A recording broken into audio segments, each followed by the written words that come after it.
Alliance Assurance, partenaire de l'invité du direct. Alliance Assurance, avançons en toute confiance.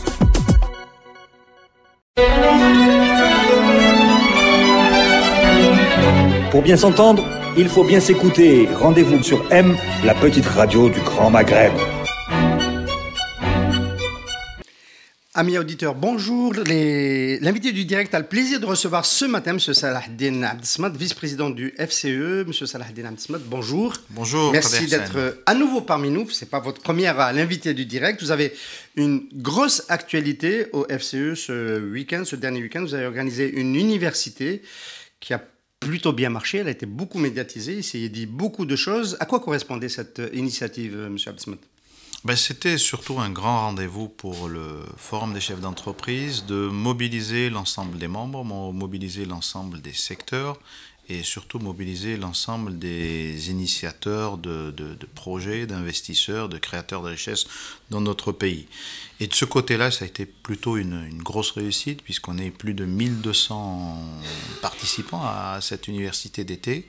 Mais le plus important, je pense, c'est l'ambiance qui a prévalu lors de cette université et surtout l'ensemble des échanges qu'on a eus, que ça soit entre entreprises, parce que pour la première fois, on a organisé une exposition où on a eu une demande assez extraordinaire, puisqu'on avait prévu 200 stands, et on s'est vu submergé par la demande avec plus de 280 demandes, malheureusement.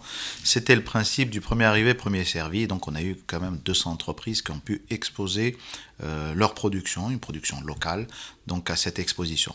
Après, on a eu deux grosses rencontres, 1200 personnes, mais surtout, et je tiens à le remercier, une disponibilité importante des membres du gouvernement et leur tête, Monsieur le Premier ministre, avec lesquels nous avons eu un dialogue franc, très franc même, mais très responsable des deux côtés. Alors nous, on a beaucoup entendu ce qu'ont dit les ministre, parce que c'est surtout cela qui a filtré dans les couvertures. J'imagine que vous avez aussi interpellé le gouvernement sur pas mal de points et vous avez obtenu satisfaction sur certains de vos points. Est-ce que vous êtes satisfait de ce que vous avez obtenu de ce côté-là ? Première chose, on a eu un discours de Monsieur le Premier ministre qui était extrêmement intéressant.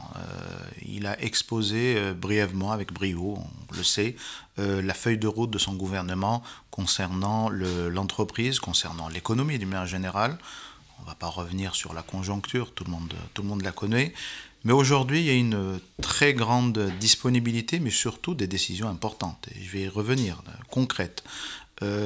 Avec une dépense publique qui va être orientée vers les entreprises nationales et surtout vers le produit national. Donc de ce côté-là, si vous me permettez, je vais rester un instant là-dessus. Le Premier ministre, sur cette décision qui a été prise sur la loi de finances 2018, a prévu des investissements importants, le retour à l'investissement public. Il va toucher encore l'infrastructure, mais il va être dirigé vers l'entreprise algérienne. Une instruction a été donnée dans le secteur de l'habitat, et peut-être que nous reviendrons sur aussi les échanges qu'on a avec M. le ministre de l'Habitat, pour qu'on puisse aujourd'hui inverser ce ratio qu'on connaît jusqu'à aujourd'hui, où pratiquement plus de 70% du programme du logement, qui est de près de 5 millions de logements, a été fait à 70% par des entreprises étrangères, et pire encore, par des produits qui nous viennent de l'étranger. Aujourd'hui, notre objectif est véritablement d'inverser ce ratio-là. On peut comprendre cette situation en 2003, 2004, 2005, où peut-être les entreprises algériennes n'avaient pas les capacités de réalisation, ni la technologie, ni le financement pour aller sur ce programme aussi ambitieux. Mais en 2017, les entreprises existent, beaucoup d'entreprises du bâtiment aujourd'hui existent. Ces entreprises souffrent aussi, on reviendra peut-être sur la conjoncture, et on a obtenu donc une première décision du Premier ministre qu'il a confirmé le lendemain de son passage auprès du ministre de l'Habitat pour pouvoir donner une priorité absolue à l'entreprise locale toujours avec les 25% de préférence nationale, mais surtout le recours à l'appel d'offres international qui va devenir véritablement l'exception. Monsieur Abdessamad, est-ce que vous n'avez pas tendance un petit peu à surdimensionner cette annonce parce qu'elle existait déjà, 400 milliards de dinars prévus pour éponger les restes à payer du gouvernement vis-à-vis de l'écosystème de la réalisation dans le bâtiment? C'est deux choses. Hein. Le budget d'équipement qui est augmenté.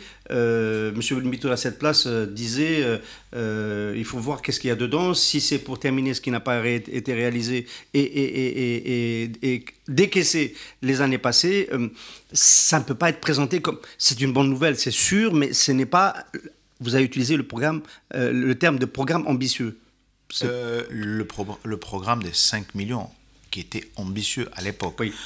Dans lequel il y a eu un effet d'éviction de l'entreprise qu'on pouvait comprendre, je disais, peut-être par manque de potentiel. J'avais pas prévu de challenger votre optimisme tout de suite. Est-ce que vous vous rappelez que M. Ouyahia était à la tête du gouvernement en 2009 quand il y a eu le premier contre-choc, petit contre-choc, qui a duré, petit par la durée. Hein. Le pétrole était quand même descendu à $36 et il y a eu la décision à Oran en octobre 2009 de réduire de quasiment 50% la production de l'OPEP pour pouvoir rétablir le marché. Pendant cette période, il y a eu une décision de ne plus recourir dans les mêmes termes qu'aujourd'hui à la réalisation extérieure, à l'importation pour les matériaux de construction, et on l'a oublié dès que le prix du pétrole est remonté. Ça n'a pas été aussi explicite que cette fois-ci, ça n'a pas été suivi d'effets et surtout de mécanismes, puisqu'aujourd'hui, pour le recours aux appels d'offres pour les entreprises étrangères, les secteurs doivent repasser par une cellule de pilotage, je ne connais pas les détails, au niveau du Premier ministère. Non, c'est pas dans les mêmes conditions. Et on est en 2017. Et je pense que les conditions aussi de 2017 diffèrent totalement par rapport à 2009.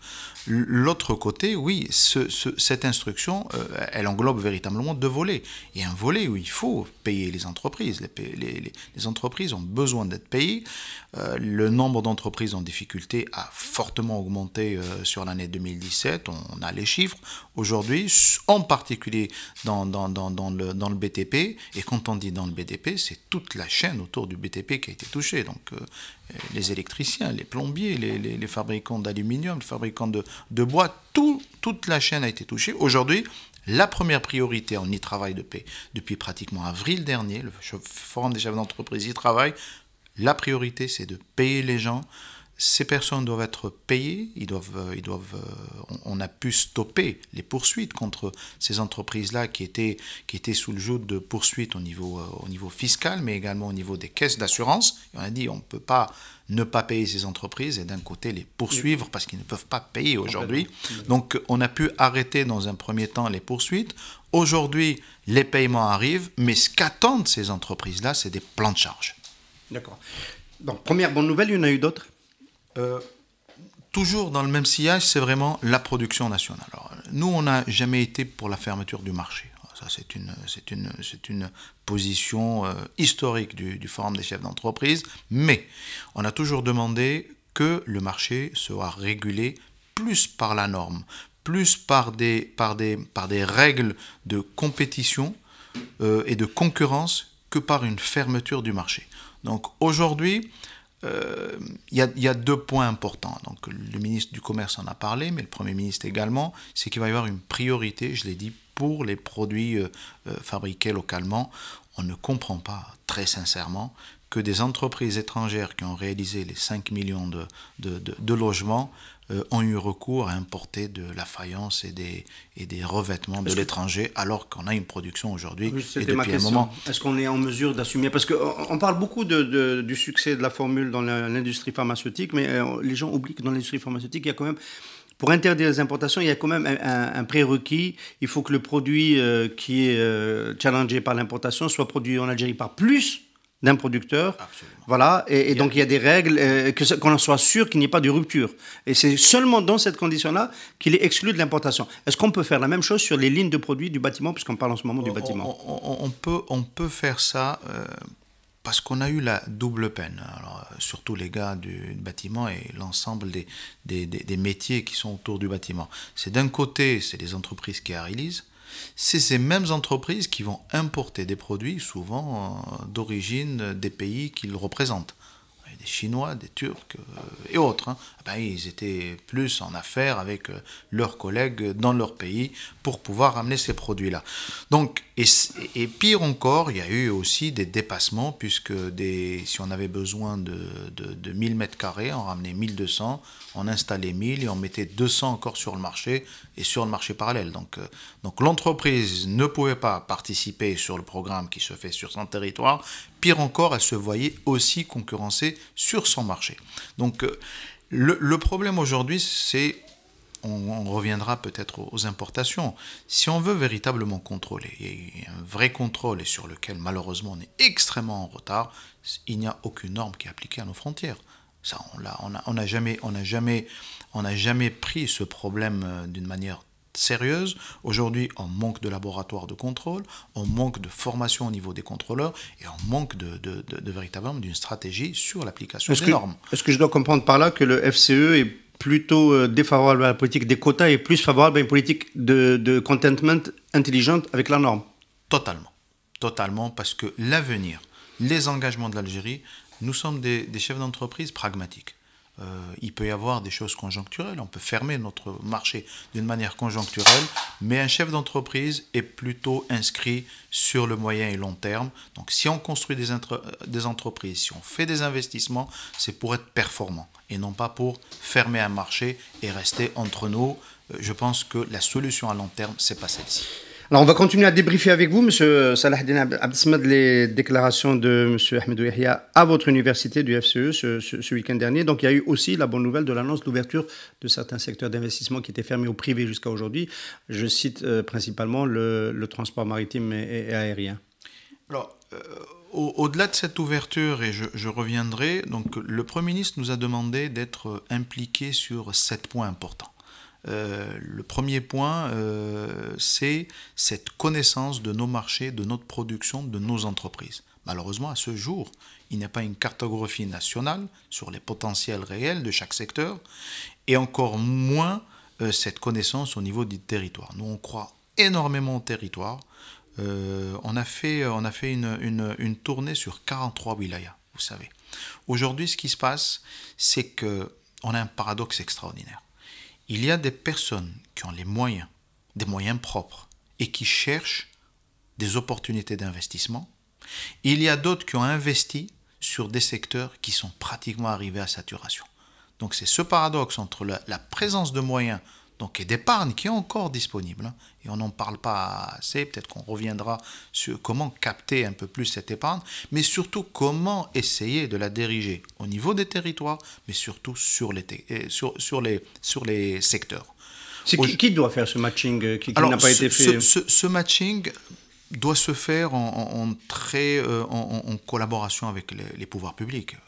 Bien sûr que ça doit se faire. Aujourd'hui, il y a de l'information qui est disponible au niveau du registre de commerce, au niveau de l'ANDI, au niveau des services décentralisés, aujourd'hui, au niveau des wilayas.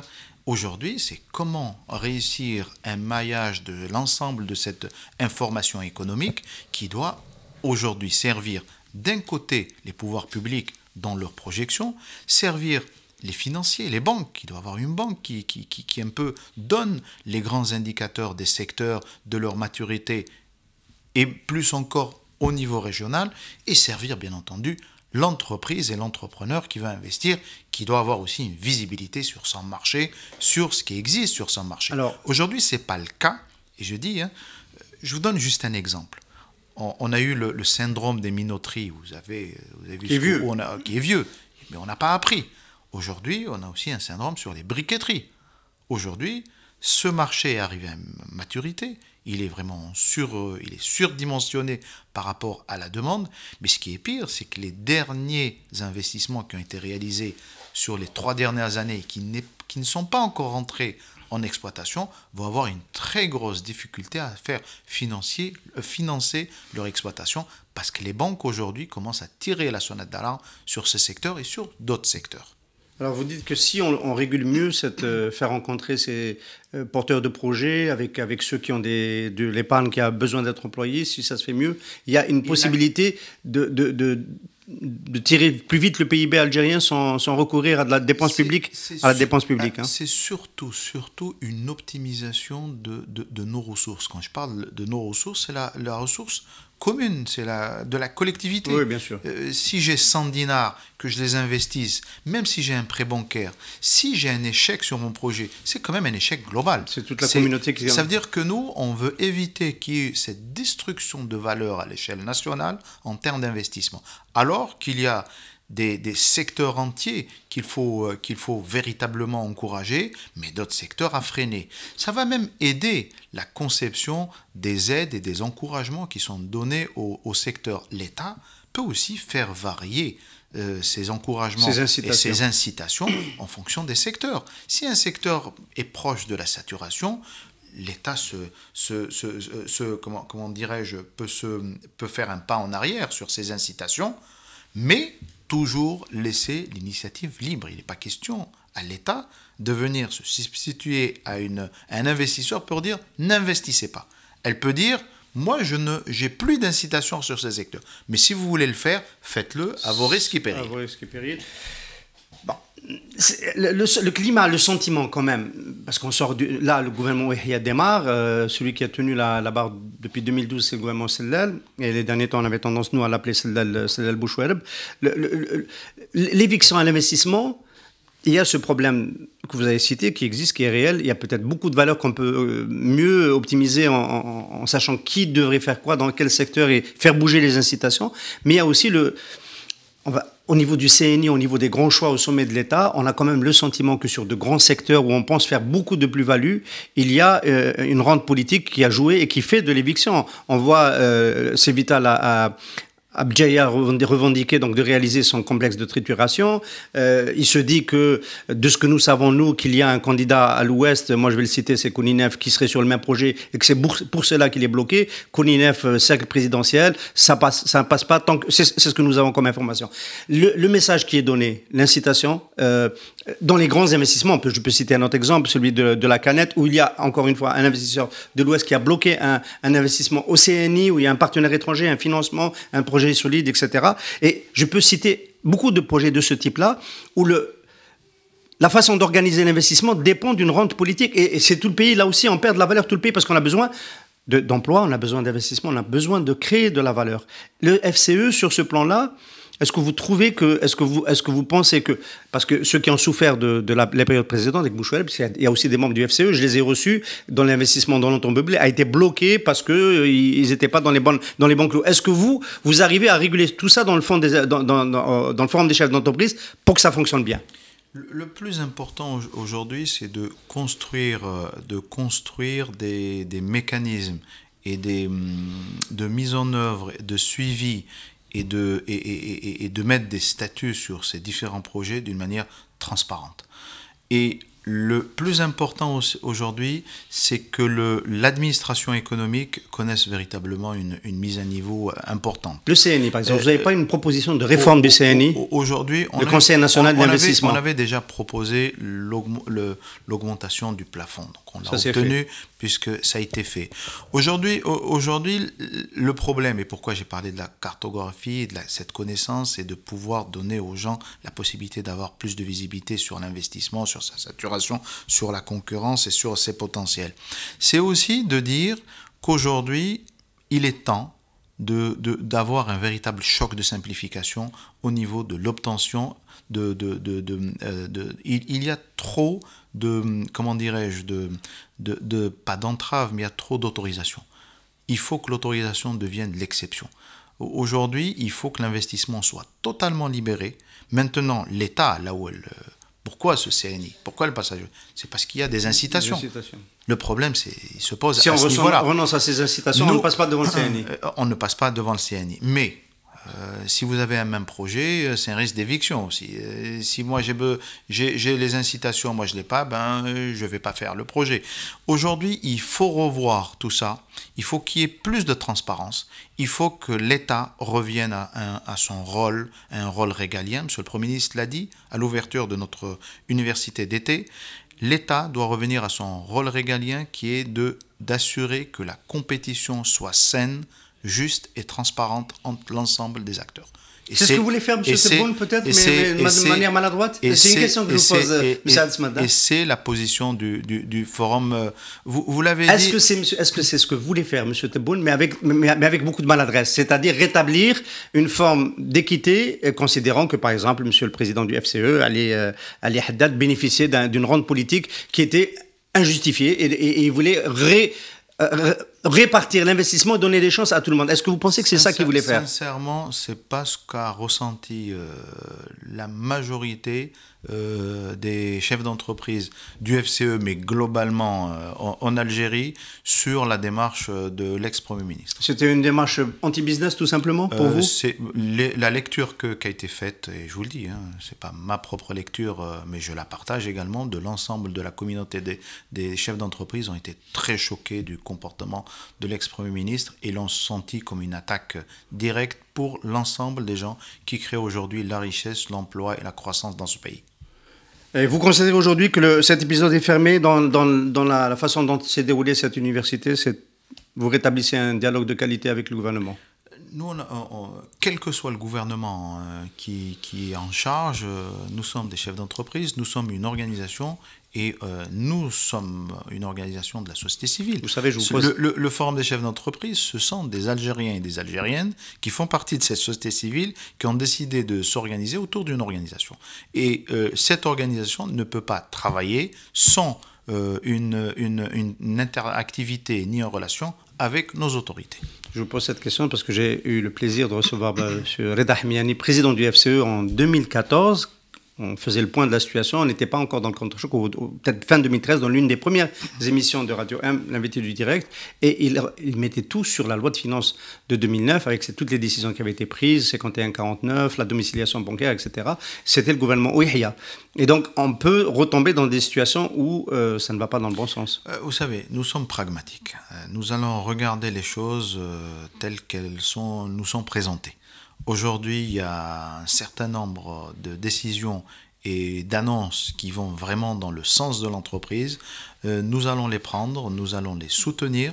Au-delà de la cartographie qui est vraiment quelque chose de très important au niveau économique, nous avons cette ouverture des secteurs, et vous l'avez rappelé, que nous demandions depuis très longtemps, et ça rentre plutôt dans... il faut rétablir la confiance. Quand vous avez un discours d'ouverture et de confiance, c'est ce qu'il faut aux chefs d'entreprise, c'est ce qu'il faut au capital d'une manière générale. Il faut qu'on le comprenne. C'est pour ça que l'épisode refermé dont vous avez parlé a cassé cette confiance, non pas parce qu'on s'est adressé à quelques personnes, mais on s'est adressé à une communauté. La deuxième chose, rétablissement cette confiance, on dit ouvert. Même si on dit que l'ouverture du ciel demain ou du transport maritime, vous pensez qu'il y aura des centaines de projets là-dessus? Ce sont des secteurs extrêmement sensibles. Il y aura peut-être quelques aventuriers, je dirais même, je me permettrai cette expression, mais globalement, c'est plus le message qui est important que véritablement la concrétisation de ces projets-là. On prend aussi nos responsabilités sur le foncier industriel, parce qu'on est aussi dans le climat des affaires, et ça fait partie de la demande. C'est une demande forte qui était au niveau du plaidoyer du Forum des chefs d'entreprise déjà en 2014. Nous sommes prêts aujourd'hui à mettre en place des parcs industriels, de les financer, de les réaliser, mais surtout de les gérer. Et donc ça, c'est une annonce et on la prend franchement et on va aller plus loin. Le programme des 50 zones a connu vraiment des hauts et des bas et on l'a dit depuis le départ. On a vu quand même passer 4 ministres au niveau du ministère de l'Industrie depuis le départ de ce projet des 50 zones. Alors, on sait de quoi on parle quand même, on a suivi ce dossier-là et en cours de route on a dit c'est peut-être 50 zones, c'est peut-être beaucoup. Concentrons-nous quand même sur une quinzaine de zones modernes avec l'ensemble des activités, des services autour. Et d'un autre côté, laissez-nous deux zones. On a quand même une autoroute qui fait 1400 km. Il y a la possibilité d'implanter une méga zone. Mais quand je dis une zone, c'est une zone vraiment à l'image de ce qui se passe dans les pays du Golfe ou dans des pays vraiment méditerranéens aujourd'hui. Parce que le problème, c'est Qadi Hassan, il y a un vrai problème aujourd'hui, c'est dans la mobilité des cadres, dans la disponibilité des cadres quand on sort des grands centres urbains. Si vous ne construisez pas des zones avec l'ensemble des services qui puissent vraiment faire déplacer les cadres, parce qu'une entreprise, demain, vous pouvez investir, vous pouvez ramener les machines, vous pouvez ramener les dernières technologies, mais ce n'est pas les personnes qui vont la faire tourner, et en particulier les cadres. C'est aussi de la destruction de valeur. Si cette entreprise est appelée à réaliser 100, ben elle fera 70, elle fera 60, elle ne sera pas à fond. Et c'est pour ça aussi qu'un des points aussi, la compétitivité de nos entreprises, et aujourd'hui, à travers le climat des affaires, à travers un certain nombre de problématiques au niveau administratif, à travers des décisions, à travers la méconnaissance des marchés, l'organisation des marchés, on manque de compétitivité. Alors, réaliser les 50 zones d'activité, il y a beaucoup d'acteurs dans le secteur privé au sein du FCE capables de les réaliser. Je parle d'acteurs techniques. Aujourd'hui, techniquement, mais franchement, réaliser... Pour les faire au standard que vous citez. Aujourd'hui, non, il y a deux volets. Il y a le volet que va réaliser l'État et les acteurs algériens sont capables aujourd'hui. C'est quoi? C'est des VRD. Hein. Par contre, la conception de la zone. La zone, ce n'est pas des fluides et réserver des terrains. Nous, on imagine une zone avec du service, avec des centres de formation, mais surtout un centre de vie. Comment vous voulez prendre aujourd'hui des gens et leur dire allez, je vais vous mettre à 300 km d'Alger, et vous allez revenir tous les week-ends, vous allez vivre là-bas. Vos enfants vont avoir une école, est-ce qu'il va y avoir une vie sur ces zones-là? C'est notre conception des parcs industriels. Alors, M. Abdesmed, vous dites donc vous-même que ce sont les messages qui sont importants, que M. Hamidou Yahya en a donné de bons par rapport au business. Mais je l'ai dit aussi qu'il a, au-delà des messages, il y a eu des choses qui ont été tout de suite concrétisées par des notes et même une mise en œuvre. Alors, si on devait faire un parallèle avec M. Abdelkader Msahel, le message de M. Abdelkader Msahel, lui, est d'un autre tonneau et d'un autre cru. Comment vous avez-vous appréhendé le fait qu'ils disent que pour le doing business, l'Algérie, il n'y avait pas mieux dans l'Afrique du Nord? J'aimerais vraiment apporter une précision sur cette expression doing business. Monsieur le ministre, Sim Sahel a surtout voulu dire que le potentiel Algérie était bien supérieur au potentiel des pays voisins. Vous trouvez normal qu'un ministre des Affaires étrangères ne sache pas utiliser les bons mots pour exprimer quelque chose de très précis? On sait tous que c'est codé, doing business c'est codé, c'est le climat des affaires. Je pense que Sim Sahel qu'on remercie. Les chefs d'entreprise ont été très très satisfaits de l'échange qu'ils ont eu avec Sim Sahel sur la connaissance des marchés, des cultures au niveau de l'Afrique, des différentes tendances, des forces en présence. L'échange était très riche, très détendu, je dirais. C'est peut-être aussi... Qu'il s'est lâché, c'est pour ça qu'il s'est lâché, qu'il a dit le fond de sa pensée. Mais sur le doing business, franchement, ce qu'il voulait dire, c'est le potentiel algérien. Et je vous le confirme. Non, mais on peut comprendre qu'il ait fait cette confusion parce que c'est impossible de dire que le doing business l'Algérie c'est la meilleure par rapport à l'Égypte, la Tunisie et le Maroc. C'est d'autant plus impossible qu'elle est classée très loin derrière ces pays-là et qu'il y a un nouveau classement qui sort à la fin du mois. Je vous pose la question, vous vous attendez à quoi? Il y a un nouveau classement. Vous pensez que sur la dernière année, le climat des affaires s'est amélioré? Très sincèrement, sur des secteurs, on a eu des avancées importantes. Sur d'autres, grâce à M. Tebboune. Un peu moins. M. Tebboune est resté c'était un mauvais cas. Allez, je dirais en plus, il était là pendant les vacances, donc on ne l'a pas beaucoup senti, mais en revenant plus sérieusement, on avait quand même 4 années avec le gouvernement Sellel. À la fin, il y a des choses qui avaient évolué, d'autres qui évoluent moins vite. Et, très sincèrement, les chefs d'entreprise, alors vous pouvez me parler à moi, à quelques-uns, ils vont voir le doing business, mais la quasi-totalité des chefs d'entreprise qui sont à l'intérieur du pays, y compris dans les grandes villes, regardent ce classement. Ils regardent qu'est-ce qui a évolué au niveau de leur localité, au niveau de leur secteur, au niveau de leur entreprise, au niveau de leur administration locale. C'est ce qu'ils regardent. Tout de même.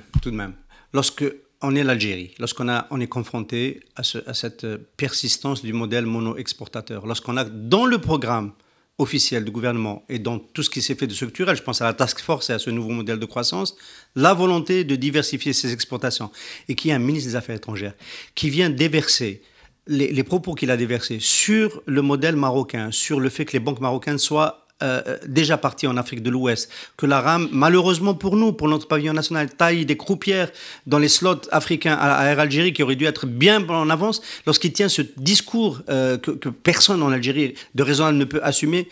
Est-ce que vous considérez que le gouvernement est conscient, il est sur la voie de faire ce qu'il faut pour soutenir les exportations, pour se diversifier, pour faire la même chose, pour devenir un acteur régional. Est-ce que c'est ça le message dont vous avez besoin? Alors, il y a deux volets. Il y a un premier volet qui concerne notre expansion en Afrique. Et vous me l'accordez quand même, le FCE a été depuis un moment aujourd'hui l'organisation qui a appelé et qui a démontré que le potentiel, le positionnement, je ne vais pas revenir sur le détail, de l'Algérie pour une expansion en Afrique était exceptionnel. On a organisé un forum où je dirais jusqu'à ce jour, on a encore des retombées sur ce forum, hein, que ce soit dans les entreprises. On a aujourd'hui des pays qui, suite au forum africain de décembre dernier, qui reviennent à la charge pour aussi mettre en place des recommandations, des exportations. Il y a aujourd'hui... Il y a un comité suivi. Il y a, bien sûr, et on prépare le prochain forum pour 2018, je vous l'annonce. Donc on aura les détails. M. ne va pas quitter la séance pour un problème de protocole en plein milieu. Je pense que le plus important, c'est déjà les marchandises qui se trouvent en Afrique. C'est le plus important. Vous avez une date? Ça, c'est important. Non, j'ai pas de date. Vous allez tenir un deuxième forum? On continuera, on l'avait dit, dans 2 ans. On ne fera pas 2017, mais on fera 2018.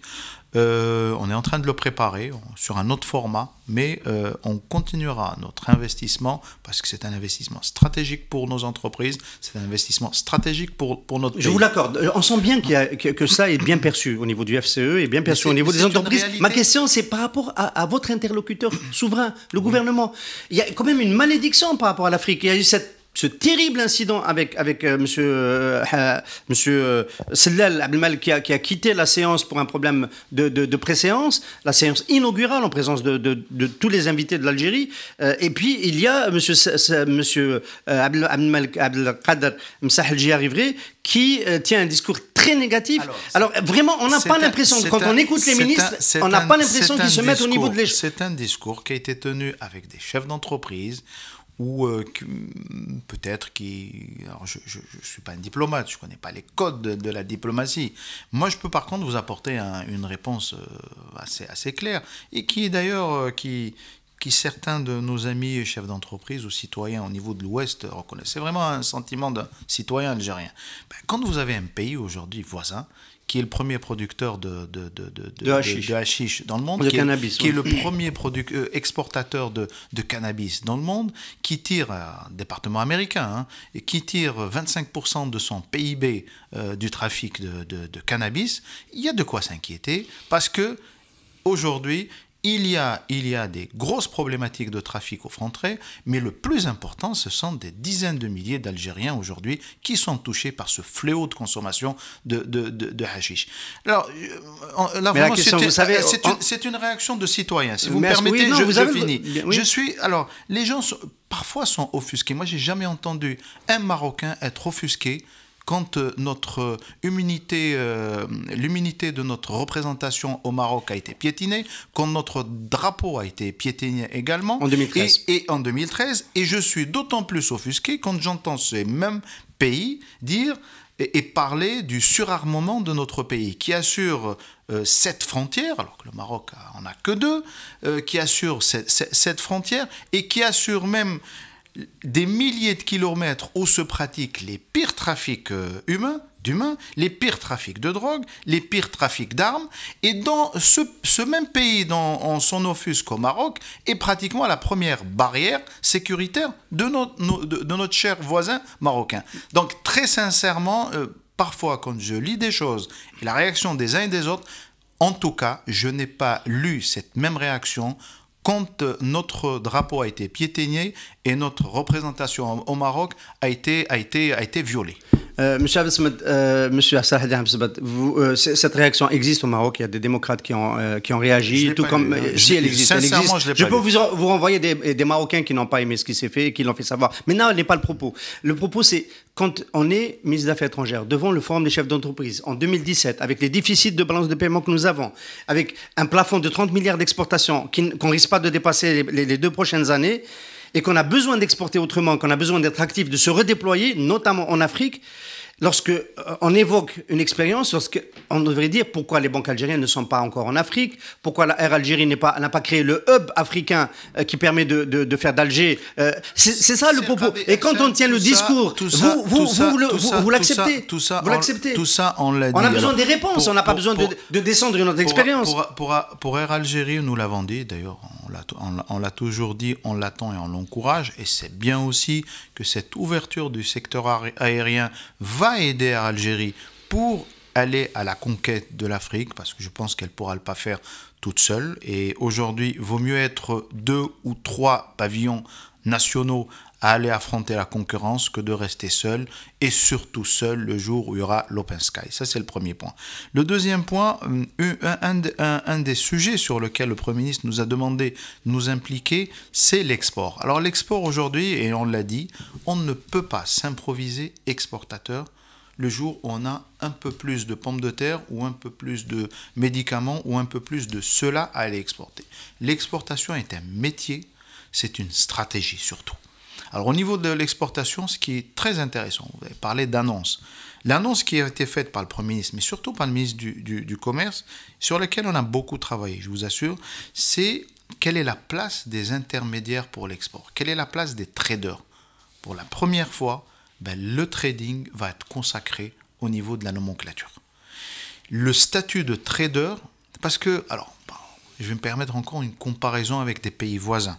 Quand on regarde un peu la composition de leur exportation, mais surtout qui exporte, ce n'est pas le fabricant qui exporte, ce n'est pas l'agriculteur qui exporte, ce n'est pas le grossiste qui exporte, mais ce sont des plateformes de logistique, ce sont des entreprises qui exportent.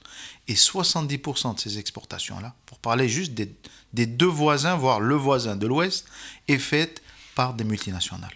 Donc il ne faut pas qu'on se trompe, l'export est un métier. Aujourd'hui, par contre, on voit quand même que l'esprit d'entreprise des Algériens est fort.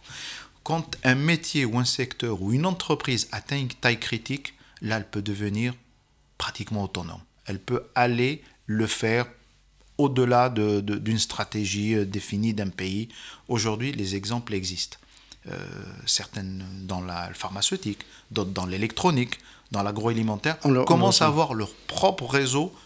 Alors, vous considérez que l'annonce de la consécration du trading, c'est une grande annonce en 2017? Non, c'est une évidence qui... Je vous l'accorde, mais il faut quand même prendre ce qu'il y a à prendre. Aujourd'hui, alors pourquoi? Parce qu'on a bâti, entre guillemets, une stratégie d'encouragement de l'export sur des incitations qu'on donne aux producteurs. Oui. On peut donner aux producteurs, mais ça ne suffira pas. Ce producteur-là ne sera pas le meilleur levier d'exportation, y compris pour son produit. Il peut faire de la promotion, il peut s'améliorer. Le producteur est là pour améliorer sa productivité, sa compétitivité. C'est ça le plus important. Absolument. Le trader ou les plateformes de logistique, et c'est là-dessus où on va ouvrir un chantier, on l'a déjà abordé. Le Premier ministre nous a demandé de s'impliquer, c'est une demande de sa part, mais sur laquelle on avait énormément travaillé, c'est comment décortiquer l'ensemble de l'environnement de l'export. Aujourd'hui, je vais vous donner un exemple, parce que quand on va à l'intérieur, c'est là où on écoute et on voit la diversité de la problématique au niveau sectoriel. On a des clusters qu'aujourd'hui que personne ne peut rien dire. Sur l'agriculture, par exemple, vous avez l'Oued et Biskra, c'est un des plus gros clusters sur l'agroalimentaire, plus que la boisson, mais sur l'agroalimentaire. Ce qui manque autour de ces clusters-là, c'est tout l'accompagnement. Des gens qui ont aujourd'hui des productions, ils ont pu monter des petites plateformes logistiques pour l'export. Qu'est-ce qui leur manque? Qui certifie ces produits-là? Vers quel pays les emmener? Aujourd'hui, des certifications de produits, on est obligé d'aller sur des instituts en Tunisie. parce que ces instituts sont certifiés, par exemple, pour l'Europe, pour les exportations en Europe ou dans le Moyen-Orient. C'est comment construire par secteur. Et c'est là où je vais aller, si vous permettez, sur la construction de marché. Parce qu'on ne peut pas consacrer une véritable organisation économique sans qu'on s'intéresse à la construction de ces marchés-là. Voilà, le marché du médicament, vous recevez assez régulièrement nos amis de l'UNOP, et je pense qu'il y a un échange pour que les gens prennent connaissance et conscience de ce qu'on fait dans tout ce qui est pharmaceutique. Aujourd'hui, 60% pratiquement des volumes sont réalisés en Algérie. Mais en même temps, vous avez une expansion de cette industrie sans beaucoup de visibilité. On revient à la carte économique, on revient après au détail de ce qui est fait et de ce qui n'est pas fait, et le risque de bulle qui peut arriver sur un marché qui là est protégé par contre, différent, mais par contre où on voit l'émergence de véritables champions. Ça c'est indéniable. Il y a des champions aujourd'hui algériens, on a 5, 6, 7, 8 champions algériens qui commencent déjà et qui n'attendent pas, qui attendent personne, qui commencent à aller sur des marchés extérieurs. Par contre, la construction d'un marché, c'est de maintenir sa compétitivité, sa visibilité pour les investissements actuels, futurs, et aussi pour la possibilité d'investissement d'IDE également. Parce que les IDE aujourd'hui, ils viennent, il y a le potentiel, mais ils n'ont aucune idée des marchés. Donc nous, on milite véritablement sur la cartographie économique et la construction et l'organisation de nos marchés. Ça, ce sont des questions de gouvernance qui sont très complémentaires. Monsieur Alcemone, malheureusement, on n'aura pas le temps de dérouler toutes les questions qu'on voulait évoquer avec vous. On va quand même dire quelque chose de la loi de finances de 2018 pour finir cet entretien. Vous aviez principalement une revendication de la suppression de la TAP parce que vous considérez que c'est la cause principale de la persistance de l'informel et du maintien dans sa taille actuelle de l'informel. Vous donnez vraiment la possibilité d'aller pratiquement égrener l'ensemble des points avec lesquels on a décidé de collaborer avec le gouvernement. Ça a été une demande. Monsieur le Premier ministre a demandé aussi au Forum des chefs d'entreprise et à l'entreprise d'une manière générale de l'aider à organiser la grande distribution et le marché de gros. On va le faire, c'est capital. On ne peut pas encourager encore une fois la production locale. Les différentes productions sont une organisation de ce segment ô combien important. Que ce soit au niveau des matériaux de construction, du médicament, de l'agroalimentaire, pour ne citer que, ce segment-là sont les véritables faiseurs. Parce que si ce segment-là est fermé à la production, eh ben vous avez beau avoir le meilleur produit, eh ben vous allez finir par mettre la clé sous le paillasson. Nous parlons de la distribution. Absolument. Il faut aussi dire que ce marché, aujourd'hui, est pratiquement contrôlé à plus de 80% par l'informel. Alors, le dire, c'est bien, c'est un constat, mais connu de tous. Mais c'est d'aller un peu plus loin pour dire pourquoi il est contrôlé par l'informel. Et j'avais posé une question à monsieur le ministre des Finances, sur lesquelles là-dessus, on s'est même exprimé, et on s'est dit qu'une taxe comme la TAP, la taxe sur l'activité professionnelle aujourd'hui, était incompatible avec des métiers de distribution ou des métiers sur lesquels les marges étaient extrêmement faibles. C'est une taxe qui est calculée sur le chiffre d'affaires.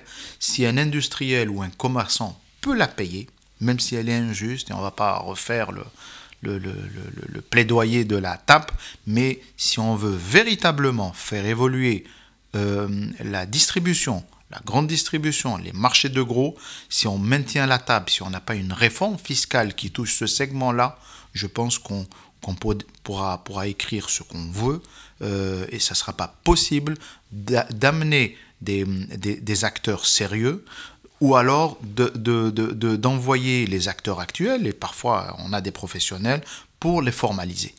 Et pour moi, c'est quelque chose d'extrêmement important, parce que de cette organisation dépendra la survie même de certains gros investissements. Alors, je vous pose quand même une question, parce que c'est très important.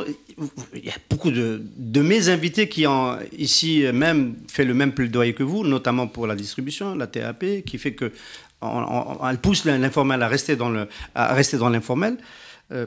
Pourquoi ça s'est toujours pas fait? C'est parce que c'est quelque chose qui rapporte beaucoup à l'État, 200 milliards de dinars? Alors, c'est une taxe importante dans le budget d'État. C'est reconnu par l'ensemble des ministres qui se sont succédés au niveau des finances. C'est une taxe dont une grande partie du produit va au niveau des collectivités locales. comprend la problématique, on peut la comprendre, mais peut-être on ne la partage pas parce qu'elle impacte vraiment d'une manière très très significative la pression fiscale sur les entreprises et en particulier sur la distribution. On vient d'en parler. Le second point, c'est qu'il y a des gisements, et ça je vais encore revenir sur le plaidoyer il y a des gisements importants au niveau de la fiscalité, en particulier sur la fiscalité sur le foncier, donc la taxe foncière, qui est pratiquement pas recouverte en Algérie. Donc il faut explorer plutôt d'autres pistes de financement pour tout ce qui est collectivité locale et libérer l'entreprise d'une manière générale, et en particulier certaines entreprises avec des marges très faibles comme la distribution. C'est une des façons d'encourager l'inclusion de ce marché important, mais qui est stratégique pour l'entreprise d'une manière générale. Monsieur Abdessamad, vous allez soutenir le gouvernement sur ce qu'il a montré jusqu'à aujourd'hui, donc avec à sa tête Monsieur Ahmed Yahya. En 2018, on est en année préélectorale. Monsieur Yahya peut se présenter pour être président de la République. Est-ce que le FCE va nous appeler, nous les Algériens, comme il a eu l'habitude de le faire, à voter pour quelqu'un de précis? Vous allez nous appeler à voter Ahmed Yahya? Nous, on n'a pas de boule de cristal. Nous travaillons surtout pour faire évoluer nos entreprises, pour vous nous recommandez de voter aussi tous les 4 ans, tous les 5 ans. C'est d'ailleurs le plus grand grief qu'on vous fait. Plus de compétitivité pour nos entreprises et surtout pour notre économie. Les choses, en dehors de ça, il y a des choses qui vont arriver. Si vous avez une boule de cristal, nous on ne l'a pas, malheureusement. Merci beaucoup Monsieur Salah Eddine Abdessamad, vice-président du FCE, d'avoir été notre invité ce matin. Merci beaucoup de m'avoir invité, c'est toujours un plaisir de venir vous voir. Alliance Assurance, partenaire de l'invité du direct. Alliance Assurance, avançant en toute confiance.